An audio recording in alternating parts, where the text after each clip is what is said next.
बैगा जनजाति के बारे में। हेलो दोस्तों, आज पढ़ते हैं बैगा जनजाति के बारे में। बैगा छत्तीसगढ़ की एक विशेष पिछड़ी जनजाति है। छत्तीसगढ़ में उनकी जनसंख्या जनगणना 2011 में 89,744 दर्शाई गई है, जो वर्तमान में बढ़कर 1 लाख से ऊपर हो गई होगी। राज्य में बैगा जनजाति के लोग मुख्यतः कवर्धा, बिलासपुर जिले में पाए जाते हैं। मध्य प्रदेश के डिंडौरी, मंडला, जबलपुर, शहडोल जिले में इनकी मुख्य जनसंख्या निवासरत है। बैगा जनजाति के उत्पत्ति के संबंध में ऐतिहासिक प्रमाण उपलब्ध नहीं है। रसेल ग्रियर्सन आदि में इन्हें भूइयाँ का एक अलग हुआ समूह माना जाता है। किंवदंतियों के अनुसार ब्रह्मा जी ने सृष्टि की रचना की, तब 2 व्यक्ति उत्पन्न हुए। एक को ब्रह्मा जी ने नागर हल प्रदान किया, वह नागर लेकर खेती करने लगा तथा गोड़ कहलाया। दूसरे को ब्रह्मा जी ने टंगिया कुल्हाड़ी दिया, वह कुल्हाड़ी लेकर जंगल काटने चला गया। चूँकि उस समय वस्त्र नहीं था, अतः यह नांगा बैगा कहलाया।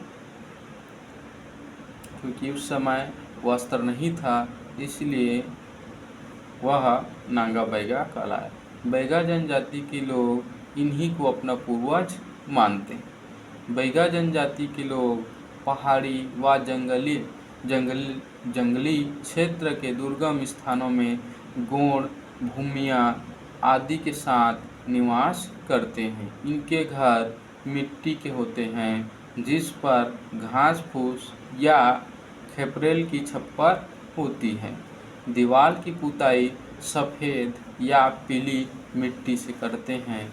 घर की फर्श महिलाएं गोबर और मिट्टी से लिपती हैं। इनके घर में अनाज रखने की मिट्टी की कोठी, धान कूटने का मूसल, बहना, अनाज पीसने का जाता, बांस की टोकरी, सूपा, रसोई में मिट्टी, एल्युमिनियम, पीतल के कुछ बर्तन, ओढ़ने बिछाने के कपड़े, तीर धनुष, टंगिया, मछली पकड़ने की कुम्नी, डुट्ठी, वाद्य यंत्र में ढोल, नगाड़ा, टिचकी आदि होते हैं।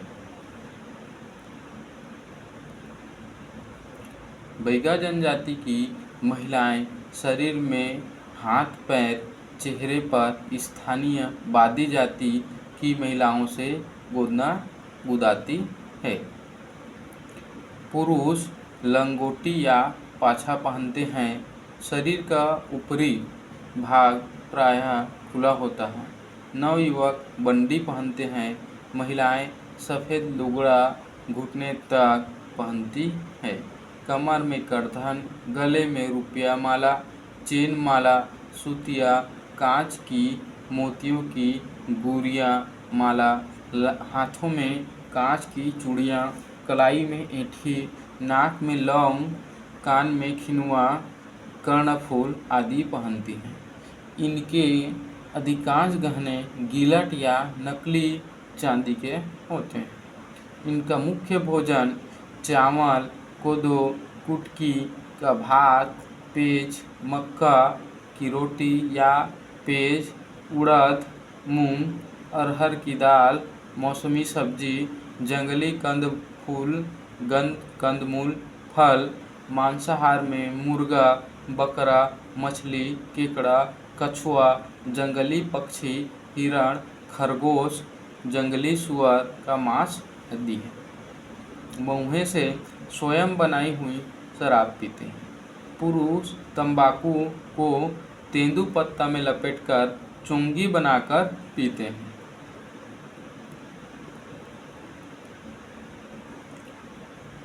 बैगा जनजाति के लोग पहले जंगल काटकर उसे जलाकर राख में बेवर खेती करते थे। वर्तमान में स्थायी खेती पहाड़ी ढलान में करते।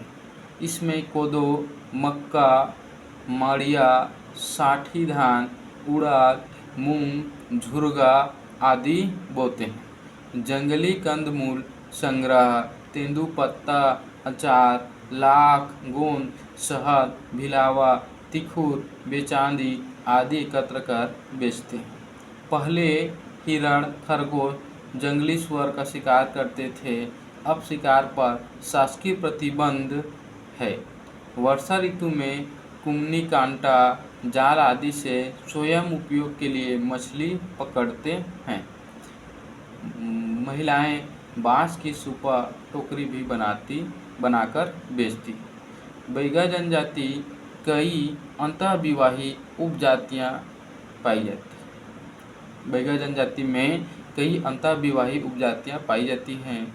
इनके प्रमुख उपजाति बिंझवार, भरोटिया, नरोटिया, नहार, राम भैना, कट भैना, दूध भैना, कोडवान, कुंडी, गोड़ भैना, कुरका बैगा, सावत बैगा आदि।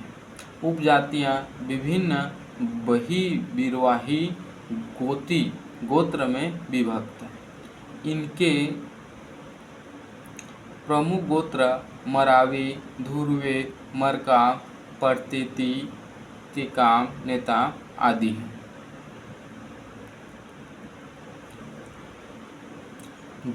जीव जंतु, पशु पक्षी, वृक्ष लता आदि इनके गोत्रों के टोटम होते हैं। यह जनजाति पितृवंशीय, पितृसत्तात्मक व पितृ निवासी स्थानीय है। अर्थात लड़कियां विवाह के पश्चात वधू वर के पिता के घर जाकर रहने लगती हैं। उनके संतान अपने पिता के वंश के कहलाते हैं। संतान उत्पत्ति भगवान की देन मानते हैं। गर्भवती महिलाएं प्रसव के पूर्व तक सभी आर्थिक व पारिवारिक कार्य संपन्न करती हैं। प्रसव घर में ही स्थानीय सुनमाई दाई तथा परिवार के बुजुर्ग महिलाएं कराती हैं। प्रसूता को सौंठ, पीपल, अजवाइन, गुड़ आदि का लड्डू बनाकर खिलाते हैं। छठे दिन छठी मनाते हैं। प्रसूता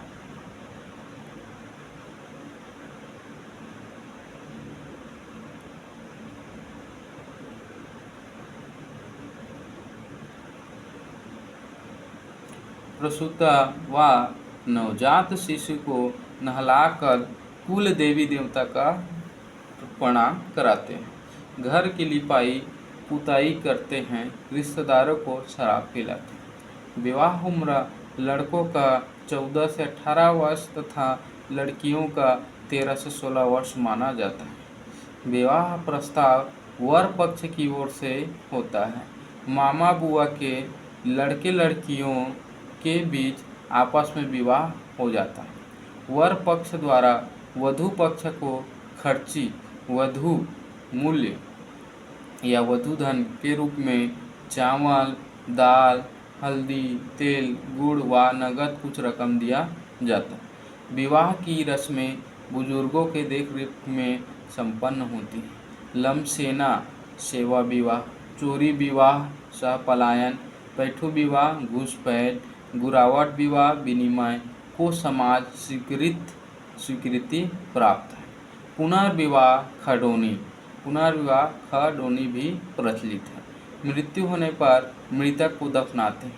तीसरे दिन घर की साफ सफाई लिपाई करते हैं। पुरुष दाढ़ी मूछ के बाल कटाते हैं। 10वें दिन दशकर्म करते हैं, जिसमें मृतक की आत्मा की पूजा कर रिश्तेदारों को मृत्यु भोज कराते हैं। इनमें परंपरागत जाति पंचायत पाया जाता है। इस पंचायत में मुकद्दम, दीवान, सामरत और चपरासी होते हैं। इस पंचायत में मुकद्दम, दीवान, सम्रत और चपरासी आदि पदाधिकारी होते हैं। पैठू चोरी विवाह, तलाक, वैवाहिक विवाद, अनैतिक संबंध आदि का निपटारा इस पंचायत में परंपरागत तरीके से सामाजिक भोज या जुर्माना लेकर किया जाता है। इसके प्रमुख देवी देवता बूढ़ा देव, ठाकुर देव, नारायण देव, भीमसेन, घनश्याम देव, धरती माता, ठाकुराइन माई, खैर माई, रात माई, बाघ देव, बूढ़ी माई, दूल्हा देव आदि हैं। इनके पूजा में मुर्गा, बकरा, सुअर की बलि देते हैं। कभी कभी नारियल, खरेक व दारू से ही पूजा संपन्न कर लेते हैं। इनके प्रमुख त्यौहार हरेली, पोला, नवाखाई, दशहरा, काली चौदस, दिवाली, कर्मा पूजा, होली आदि हैं। जादू टोना, तंत्र मंत्र, भूत प्रेत में काफ़ी विश्वास करते हैं। भूमिका इनके देवी देवता का पुजारी व भूत प्रेत भगाने वाला होता है। इनके प्रमुख लोक नृत्यों में करम पूजा पर कर्मा नाच, विवाह में बिल्मा नाच, दशहरा में झटपट नाचते हैं। छेड़ता इनका नित्य नाटिका है। इनके प्रमुख लोकगीत कर्मा गीत, ददरिया, सुआ गीत, विवाह गीत, माता सेवा, फाग आदि हैं। इनके प्रमुख वाद्य यंत्र मांदर, ढोल, टिमकी, नगाड़ा, किन्नरी, टिसकी आदि हैं। वर्ष 2011 की जनगणना में इस जनजाति में साक्षरता 40.6% थी। पुरुषों में साक्षरता 50.4% तथा महिलाओं में साक्षरता 30.8% थी। धन्यवाद दोस्तों। नेक्स्ट वीडियो में देखेंगे हम लोग बिरहो जनजाति के बारे में।